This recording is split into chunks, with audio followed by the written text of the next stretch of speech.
नमस्कार, मी अपर्णा लोणम. मी आज एका पुस्तकाचे अभिवाचन करीत आहे आणि लेखकाची अनुमती घेऊन. आणि त्या पुस्तकाचं नाव आहे हास्य प्रवास. लेखक आहे स्वप्नील सोनवडेकर. परब भाऊनं बोलताना मी त्यांच्याकडे एकटक पाहत होतो. मी भांबावून गेलो आणि मला त्यांच्याबद्दल आदरयुक्त आपुलकी निर्माण झाली. त्यांचा अभिमान वाटू लागला.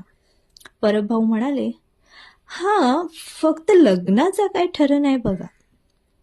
मी स्मित करीत त्यांच्या खांद्यावर हात ठेवला आणि म्हणालो, ठरेल ओ, नक्की ठरेल. लवकरच ठरेल. काय माहीत, कदाचित याच वर्षी योग असावा. परब भाऊ स्वतःच्या भुवया त्रिकोणी करत म्हणाले, योग? अहो 10 वर्ष सरली 10, पण हा योग काही अजून जुळला नाही बघा.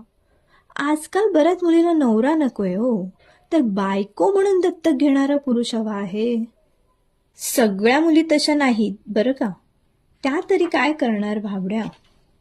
ज्या देशात स्वतःच्या मुलांच्या लग्नाचे निर्णय आई वडील स्वतःच्याच मुलांवर लादतात, तिथे असं व्हायचंच.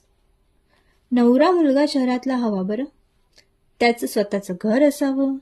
त्या घरात त्याचे आई वडील राहणार नसतील तर सोन्याहून पिवळं. स्वतःचे 4 चाकी वाहन असावे, निदान 2 व्हीलर तर असावीच.